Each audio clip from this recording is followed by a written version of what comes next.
Greetings! It's Maxo Diddly. Today I'm going to be showing you how you can add a password to your PDF file, so when you try to open it, you'll need to type in a password to gain access. Let's get right into it.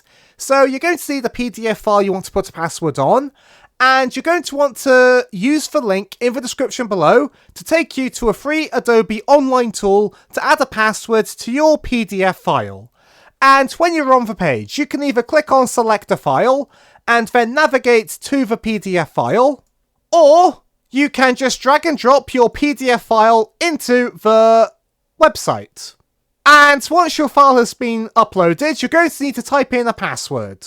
And when you type the password, you'll be rated on how strong it is. You can click on the eye to see a preview of it. And you'll need to type the password in both the set password field and the confirm password field. Once they have matched and you're happy with the password, click on set password.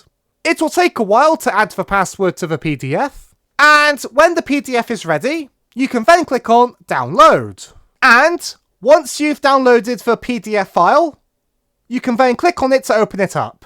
And look, there's now a password we have to enter. And once we enter in the password, we're then able to view the PDF file. So that's it for this tutorial. Be sure to leave a like in the comment if you enjoyed, and subscribe for more tutorials. Thanks for watching.